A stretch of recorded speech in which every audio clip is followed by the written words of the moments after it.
I don't know, but in some way we'd have to move them just to indicate if they're counted or not. So by the way, I mean, I don't know if you all saw, there was just an H alert that went out saying the college is closed at noon. If, I know several of you have meetings with me booked for this afternoon. So right now, as of right now, I'm still available for meetings. As of right now, I'm planning to be in my office. It's possible I may have to go home, in which case I would send out a message saying we're going to do it virtually. But if if you would rather meet virtually because you're like, I'm in my room and I really don't want to walk across campus, that's fine. Just let me know and we can meet virtually instead of in person if you had said in person.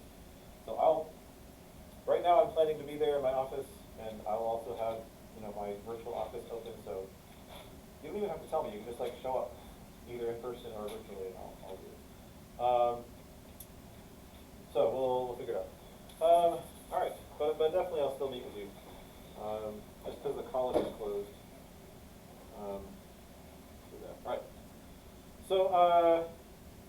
So here's the scenario, right? You're in this large room, thousands of people, right? The intention of saying there's thousands of people and you have 5 minutes is that you can't just count, right? I don't know how fast you can count, but I don't think I can count thousands of people accurately in 5 minutes, right? However, it doesn't say we need to know exactly how many red shirts and blue shirts there are. We just want to know which there's more. So that helps. So any ideas? But just like yeah, Zoe. Tell everyone to find a partner with the opposite shirt color. Okay, so tell everyone to find a partner with the opposite shirt color. Cool. Any other? Yeah, Garrett. Our group of with a similar idea, but might be added part of like depending on where the people are located in there. There might be like a group of blue shirts that are just by the crowd, can't get to any other red shirts around. Right. And so the other idea we come up with is like once you are paired up, move to a specific area of the room. So maybe move. So right. Okay. So like move out of the way so that other people can see if they're not paired up. Fine. Well, yeah. Good. Any other ideas?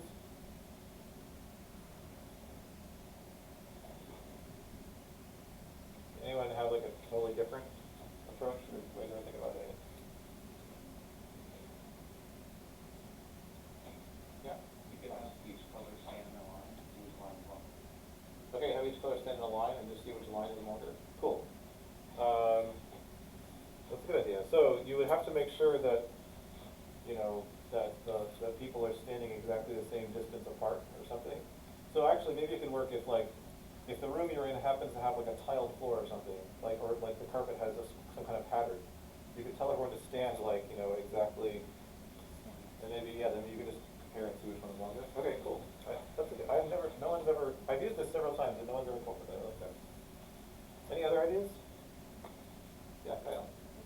Tell people in each group to form other groups of maybe like 50 people and then estimate. Oh, okay, cool. So you want to, so have people, cool, I like that too. So maybe tell people to form groups of a certain size, and then you could like count the groups or something instead of, So good, I like that, and practically that might actually work. You could probably get around by, by trying to prevent you from counting. I mean, really, any solution has to use the fact that all the people are themselves intelligent people who can follow instructions and do stuff. So if you can kind of offload some of the counting to the people instead of doing it all yourself, then maybe you could actually count them. Maybe you can even do a binary thing, like, okay, find a partner, and then once you have a partner, like your pair of two, you have to find another pair so that you can like pair up with, and then you have four. Now your group of four needs to find another group of four, and you just like keep doing that, and you'll end up with like, I don't know. I think it would probably actually be pretty chaotic. I mean, it's going to be chaotic no matter what.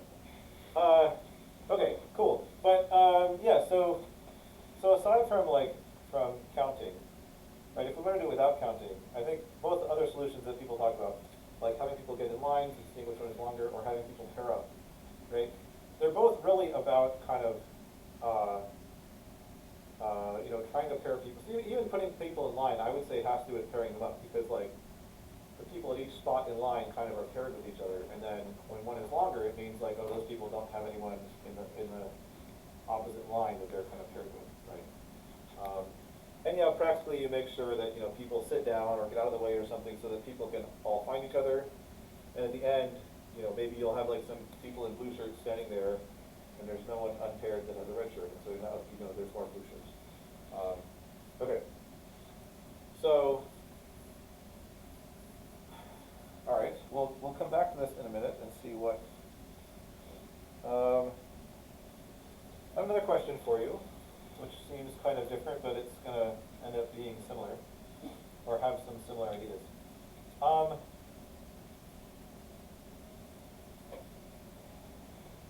Which is bigger, the set of all natural numbers or the set of even natural numbers?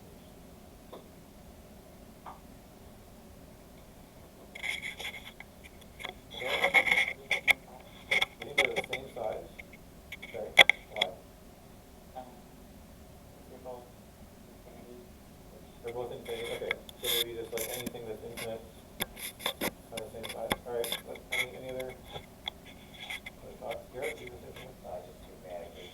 Oh, you agree? Okay. Matthew, you got something? Okay. Anyone have other thoughts? I can't remember the exact logistics for this, but I saw a video that asked a question like that, and I remember it being tossed around. I don't know if it was the actual answer, but they tossed around that the set of even numbers was twice the size of natural numbers because it was all natural numbers times 2. Okay. So maybe because like, well, you mean half the size? It'd be weird if. Seems like it'd be really weird if the set of even numbers is twice the size. It seems like some are missing. Right? But anyway, yeah, I mean, in any case, the point would be the other possibility. So some people are saying, oh, they're the same size. The other possibility is, no, actually, like the even numbers that's smaller because we've taken the natural numbers and we've like taken some out. We've taken out all the odd numbers. So if you take a set and you like take out some things, don't you get something that's smaller, right? If I have like numbers 1 through 10, and if I take out a few numbers, right, I'm left with a smaller set. So that'll be the other intuitive idea that the even numbers are smaller than all the natural numbers. The difference, of course, as I think Adora hinted at, is that these are infinite sets we're talking about, and infinity plays weird games with our intuition. Humans are not really built to intuitively understand infinite things. And then of course you could also even ask the question, what does it even mean to say like, which is bigger? Does the idea of bigger even make sense for infinite sets? Maybe it doesn't, right? So that's what we're going to talk about. And so the idea here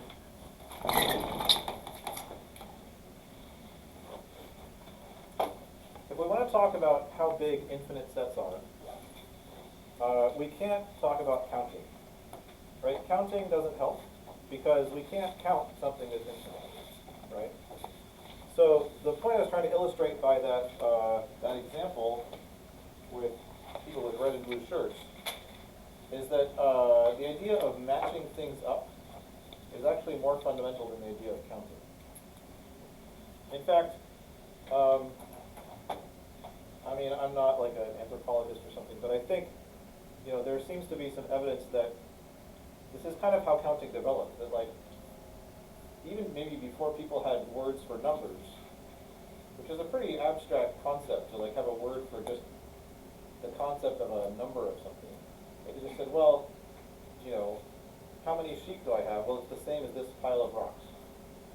And like when my sheep come back, you know, I'll like move one rock every time a sheep comes through, and if all the rocks end up in this pile when the sheep are in, then I know that I have all my sheep. And if I still have a rock left, I know that there's a sheep missing and I have to go look for it, right?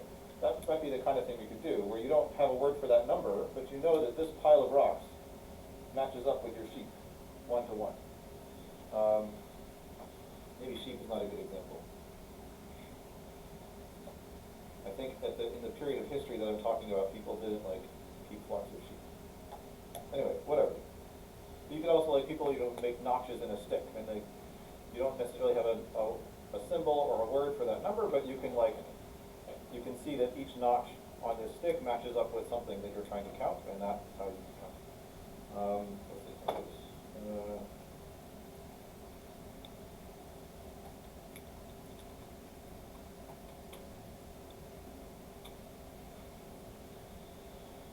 oh, cool.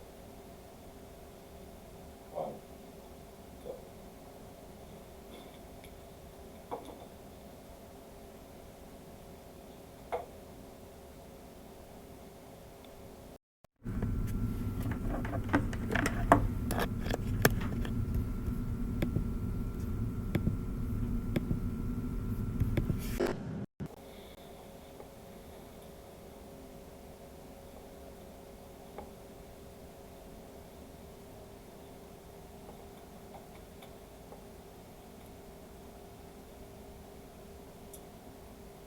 Well,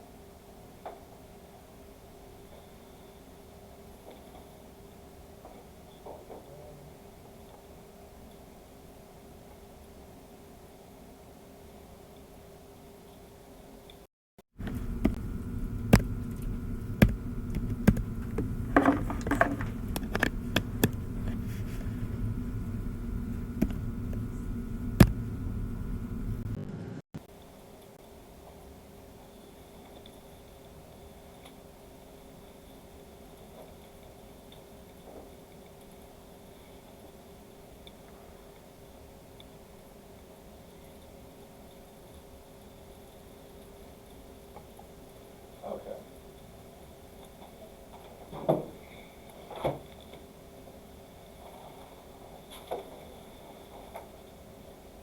Okay, so we're going to be talking about set cardinality, i.e. size. Cardinality is just like a fancy word for size.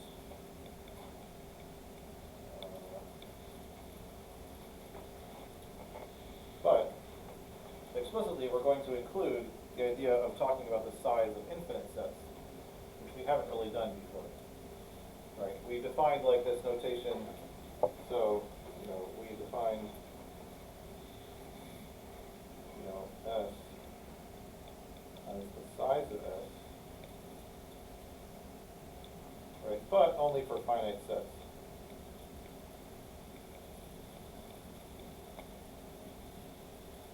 Right, so that notation, we really only know what it means for finite sets. It's a number that tells you how big it is, right? So the question is, how can we talk about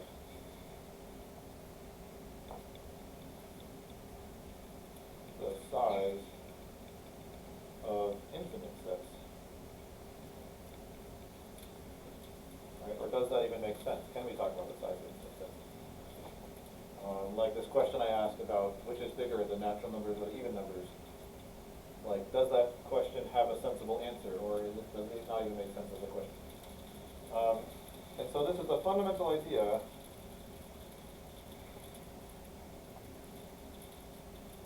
that we can't count the size of infinite sets, but we can talk about matching things up. So matching things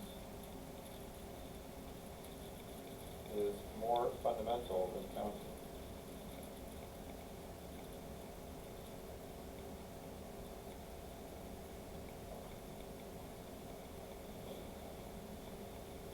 Okay, so, for example, matching red shirts and blue shirts. I talked about this example of like, matching your sheet with a pile of rocks, right, etc. Okay. I mean, we even do this without really thinking about it. Like, for example, if you're like counting something on your fingers, let's say, you're waiting, something is happening, and every time it happens, you're counting. You might be thinking about some numbers in your head. It's kind of hard for us to disentangle, because we're so used to thinking about numbers and the words for numbers. But fundamentally, what are you doing? You're matching up your fingers to the thing that you're counting, right? So you could kind of do it without thinking about the numbers and just like do this physically with your fingers, and then at the end look and see, okay, how many fingers do I have, right? So we even do this.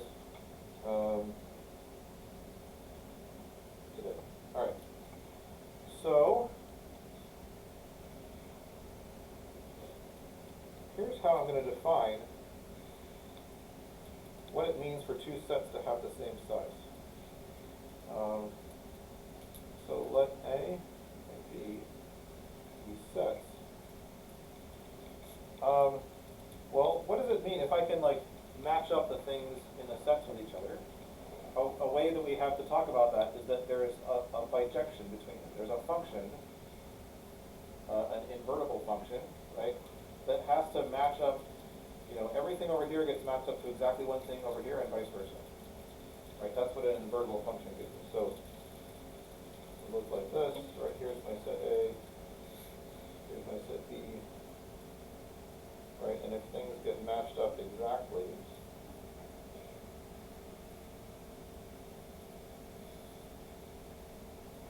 right, so everything over there corresponds to exactly one thing over there, nothing gets left out, nothing gets duplicated, right, then this is my function f. So if there exists a bijection f from A to B,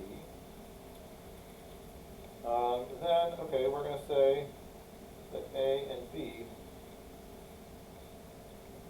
have the same cardinality,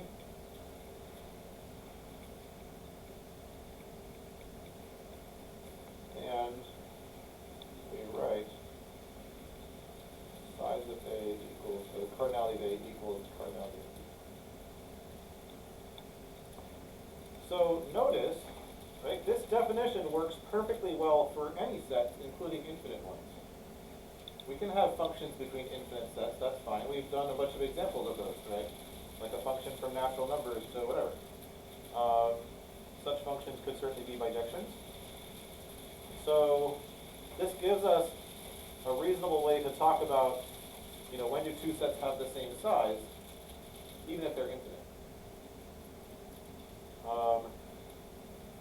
And in particular, right, if A and B are infinite sets, like this notation, like size of A, might not make much sense by itself. Because like, what would I say it is? It's like infinity, I guess. I mean, there's not necessarily a number that I can say what the size is. But it might make sense to say that the size is equal to some other size.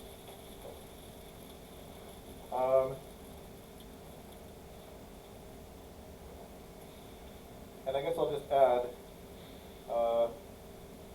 also, if there is an injection from A to B, well, how does that correspond to the sizes? Any ideas? Let's make a picture and kind of intuitively think about what this should mean in terms of the sizes of A and B. So remember, an injection, the other word for that is one-to-one, right? It means that everything in A, that no two things in A go to the same element of B. So everything in A goes across to its own kind of unique thing in B, right? There might be some things in B that get left out, but at least you can't have two things in A going to the same thing in B. So maybe the picture might look like this. Whoops. This might go to here, this goes to here, this to here. Right. So what do you want to say about, intuitively, what can you say about the sizes of A and B if there's an injection from this? JC? B is bigger than A. Yeah, so we would say that, yeah, B is bigger than A, or A is smaller than B. Now, I guess we can't just say smaller because, or bigger, because actually, like, there might not be, like, maybe they have the same size, right? We don't necessarily have to leave anything out. They could have the same size, but B definitely can't be smaller than A, right? If B is smaller than A, then we're gonna be forced to have two things go to the same element orders. Okay, so then we say the size of A is less than or equal to size of B. Okay, but again, this works for infinite sets as well. There's nothing in this definition that depends on them being finite sets, even though my example pictures involve finite sets because I find it a little bit difficult to draw infinite sets. It would take too long. So.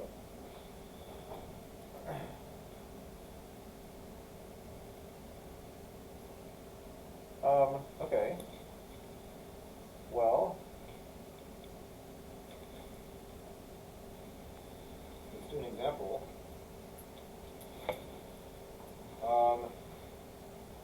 Let's define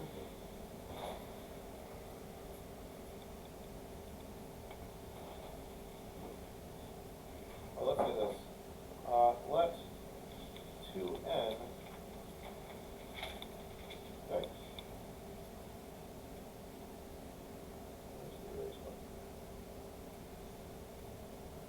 Denote the set of all even natural numbers.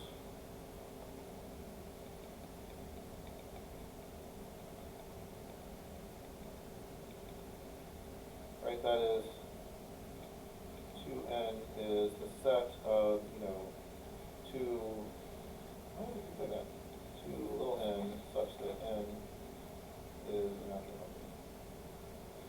This is actually a pretty standard notation. People will write this. And then we've looked at this function before. But before, I think I just said, oh, it's a function from natural numbers to natural numbers. I want to say it's a function that takes as input a natural number and gives as output an even natural number, defined by f of n is 2n.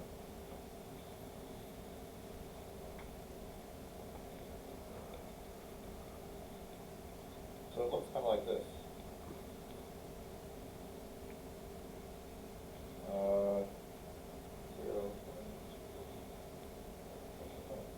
So here's n. Here's 2n. 0, 2, 4, 6, 8, and here's this function f. I really should have written that. Right, I claim that f is a bijection. We could prove that formally. We can also just kind of draw this picture here and say, look, this is what f does. Here's all the natural numbers on the top, and then each number on the bottom gets sent to this even number. Each number on the top, f doubles it and sends it to that number on the bottom, and clearly they match up 1 to 1, right? Every even number has exactly one natural number that it came from, and vice versa. So f is a bijection. Right? If we wanted to prove this formally, we would say, okay, well, we have to prove that it's 1 to 1 and onto. Why is it 1 to 1? Well, we could say, well, suppose that, I have two even numbers. Well, yeah, we would just apply the definitions, right?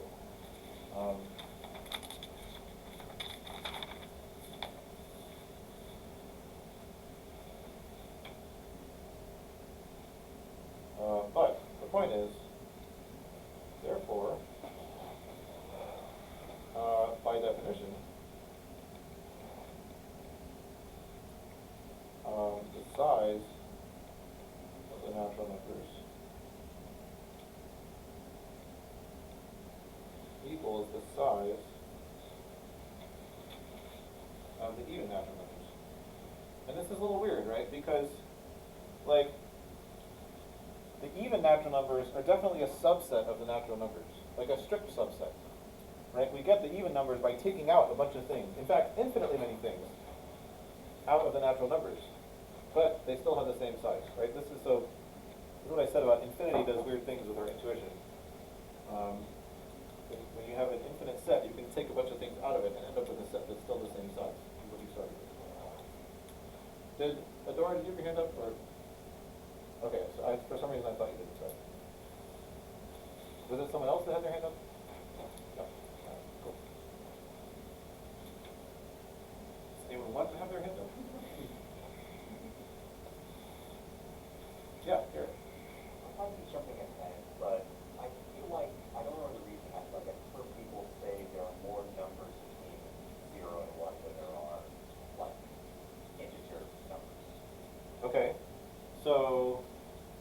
definitely jumping ahead, but that's fine. Yes, people have said that, and we're going to see why. Probably not today. We'll get there on Friday.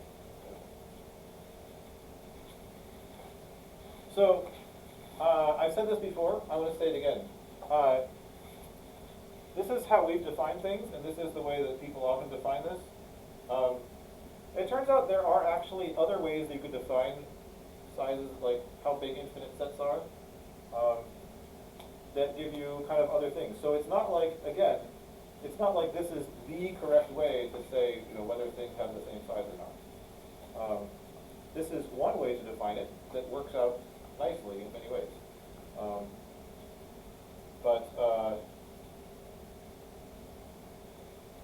I think, you often find this like,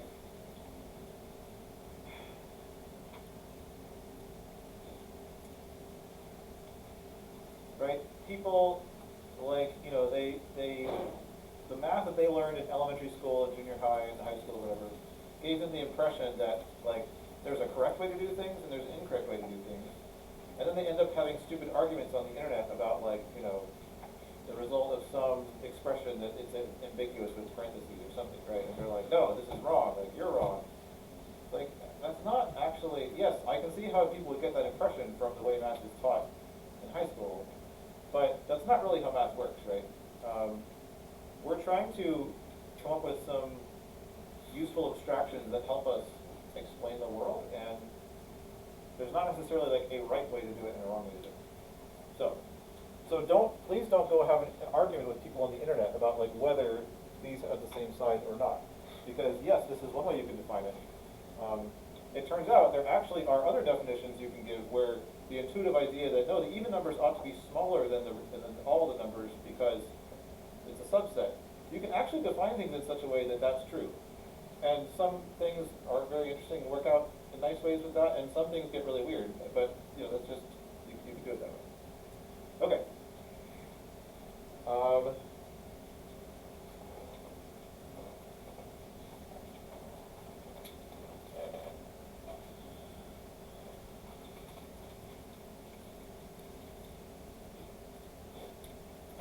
right, so definition.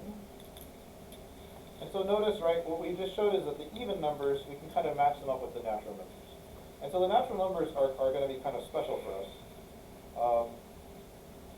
And we're going to say, definition, a set A is countable, that's the word we're defining, if it has the same cardinality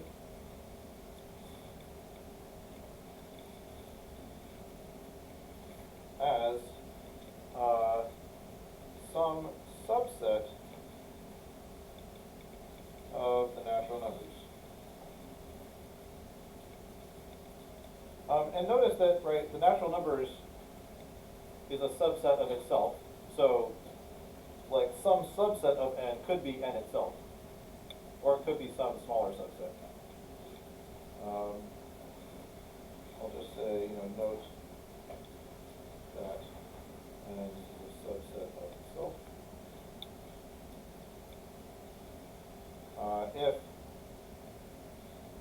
If in fact the size of, if the cardinality of A is the same as the cardinality of n, then we say A is countably infinite.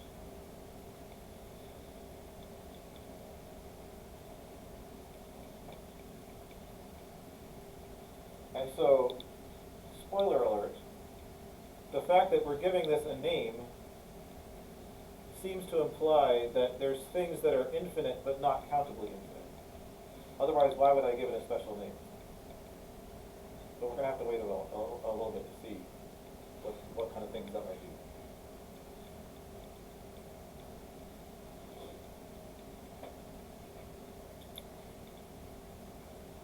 Okay, so, for example, the set A equals, dog, hat, sock is countable, right? how would I show that? Well, I just have to show that there is, I have to show it has the same cardinality as some subset of the natural numbers. How do I show that things have the same cardinality? Well, if there's a bijection between them. So I just have to show how I can match up elements of A with some set of natural numbers. So I could just say, like, here's A, dog, cat, sock. Right, maybe I'll just match it up with 0, 1, 2. So, like this.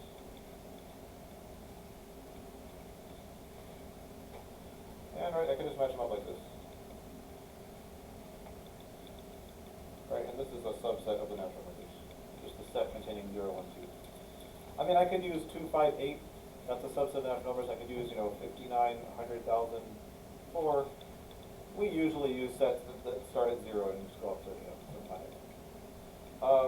And if I wanted to be super formal about this, I could say, well, define the function f from A to the set 0, 1, 2, where, f dog is defined to be 0, and f hat is defined to be 1, and f sock is defined to be 2, and that function is a bijection because of 1.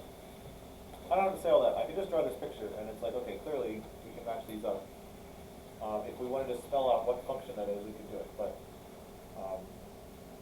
now sometimes, as you'll see with other examples, if it's more complicated or if it's infinite sets that are involved, it might be helpful to actually define what the function is that you're talking about, if it's not just clear from drawing a picture. But in this case, we don't have to do it. Okay.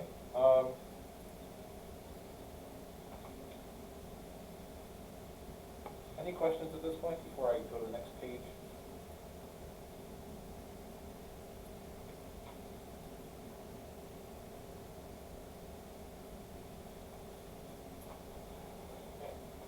Okay. And of course, we can see from this example, any finite set is going to be countable, right? Because we can always match any finite set up with, like the set of natural numbers from 0 up to 1 less than the size. Okay. So, right, it's also by similar reasoning, any finite set is countable. Okay, that we can say, the set of even numbers is countable. Right, it's countably infinite.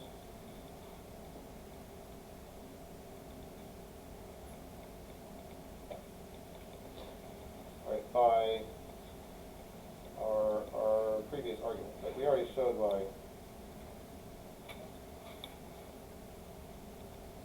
Right, we already argued why the set of even numbers can be matched up 1 to 1 with the natural numbers. So then by definition that means it's countable.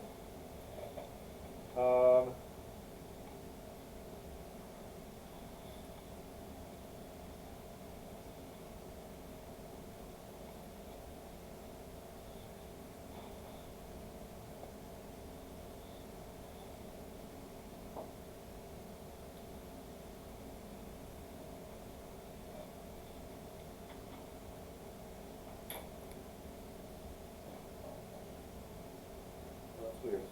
My notes are like out of order. I was like trying to understand why. Okay, I get it now. That's weird. So here's another example. So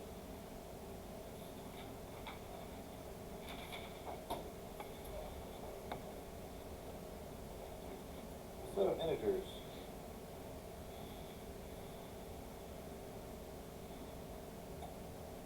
Right, so that's all positive and negative integers and 0. Is this countable? What do you think?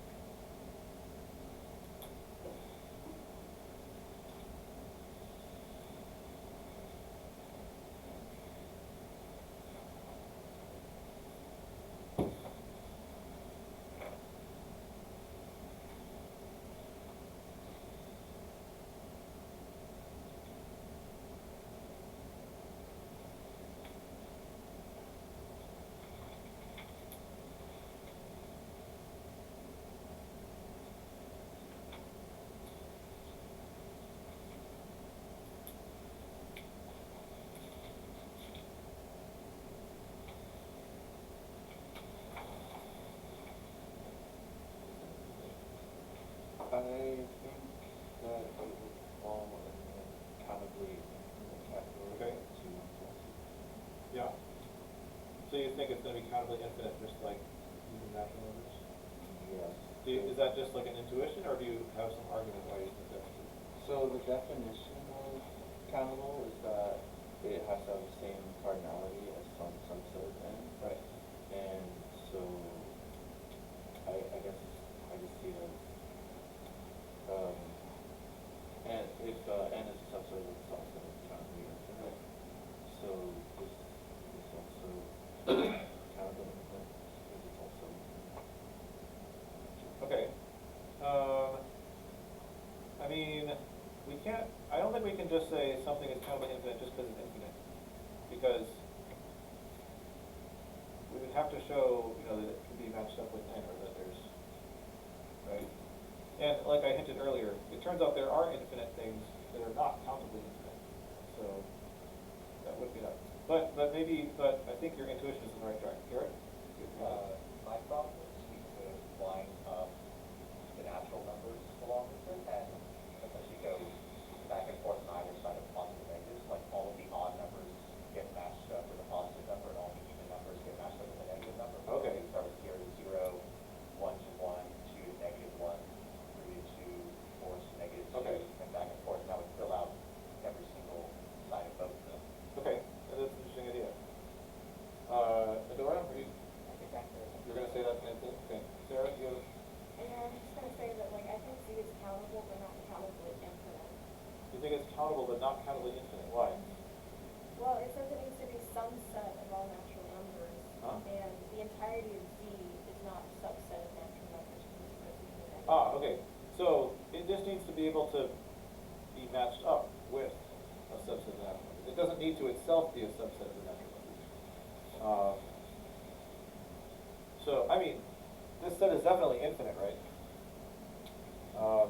So if it's going to be countable at all, then hopefully it would be countably infinite. Although, I mean, that kind of depends on, how we define it.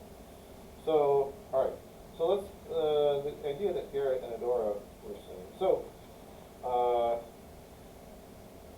here's one thing that would not work, just to kind of emphasize what clever idea that we need here. So what wouldn't work is to say, all right, I'm going to start listing natural numbers, and then I'm going to list some integers next to those. So first, list all the positive integers, and then, after that, start listing the negative integers. That doesn't work, right? Because, I mean, there's infinitely many positive integers. So if I start by listing positive integers, I'm never going to finish. I'm never going to get around to listing the negative integers, right? So I can't do that. And so what Garrett and Dora were suggesting is, well, let's kind of interleave them. Let's go back and forth between positive and negative. That way, we'll kind of be listing them both at the same time, so we don't have to finish one before we get to the other, right? So here's the natural numbers. 0, 1. Dot. And here's the integers. So I said 0, 1, negative 1, 2, 3.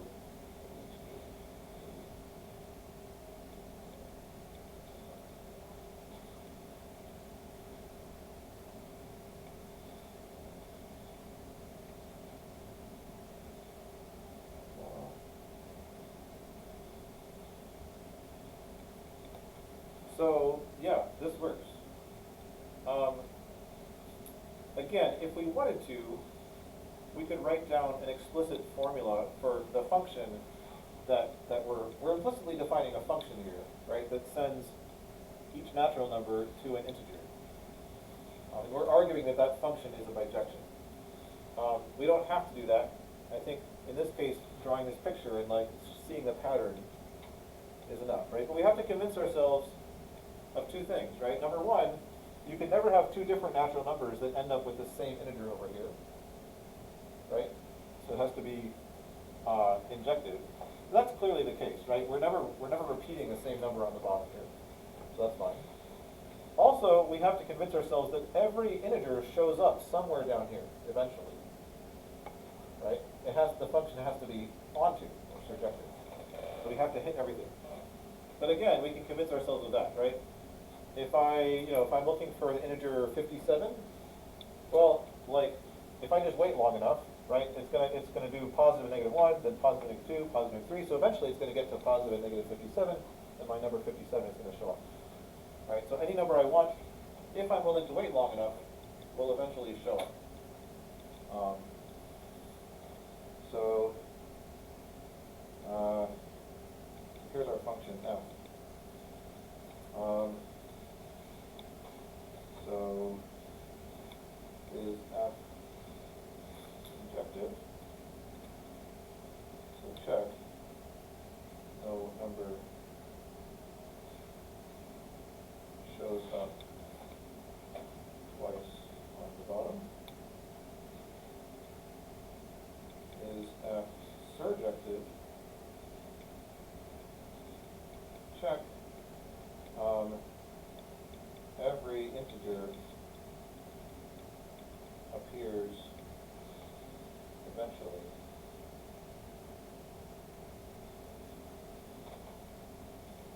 Okay, so therefore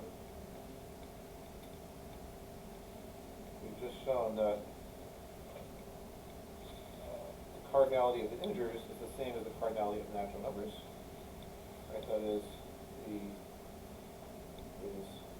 countably infinite.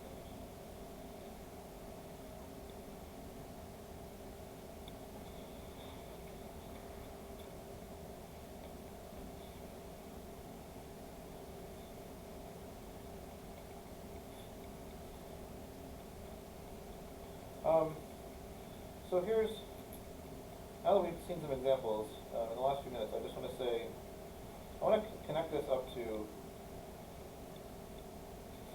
three equivalent ways to think about being countable. So there's the definition, but there's two other equivalent ways that I want to talk about and see why they're the same. So one is, A is countable, if there is a bijection to, a subset of M. That's just the definition. Okay, here's an alternative way to think about what it means for a set to be countable. A is countable if its elements can be put in a list. Okay, why is that the same? Well, right, notice the way I drew this, right, if I just write the natural numbers here, I start at 0 and I go up, so and then when I write what things correspond to each natural number, it's really just like making a list, right? The natural numbers are just like numbering the places in my list. And so if I could put the things in a list, then I could number them by natural numbers, and that would show me how to match up natural numbers in my thing. Right, but everything has to be in the list. And you can't wait an infinite amount of time for things to show up, right? So, like saying, put all the positive integers and then all the negative integers in a list, that's not actually a valid list, because it would take an infinite amount of time to just do the first part and then get to the second part. Okay, or to connect it explicitly to computation, another way we can say it is A is countable if we can write a program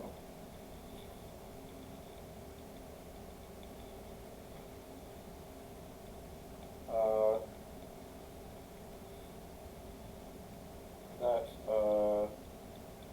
prints out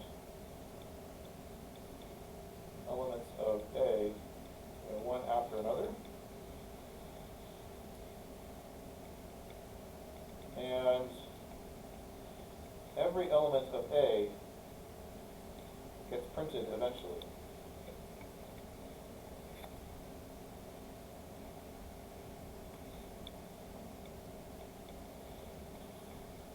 Right? So going back to this example here,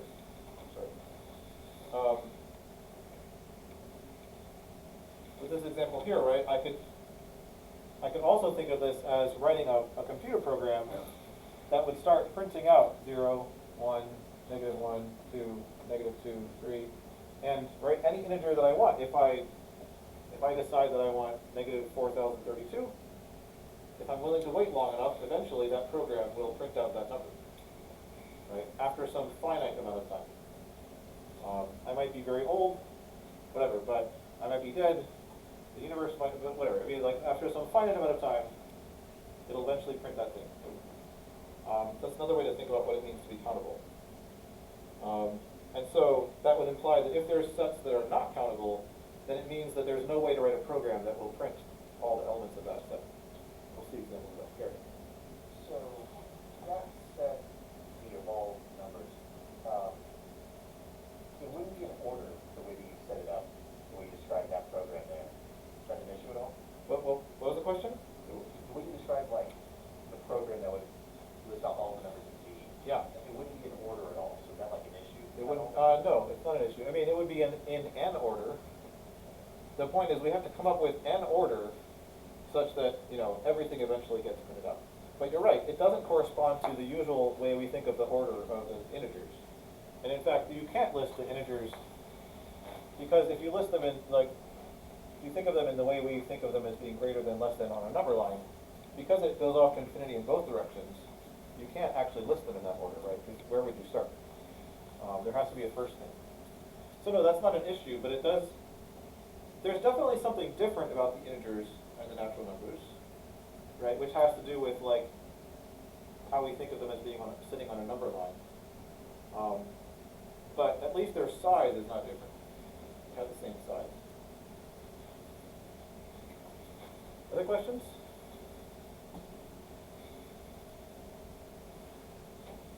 And you can, in fact, if you get into, we're not going to talk about this, if you get more into like formal set theory and stuff, in addition to classifying sets by their size, you can also classify them according to like the ordering that you put on them.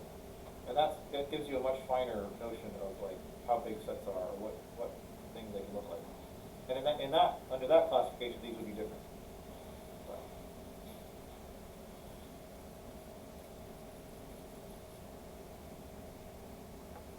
All right. Stay warm, everyone. I will see you on Friday. We'll do some more examples and then also see some sets that aren't. Zoe? Oh yeah, sure.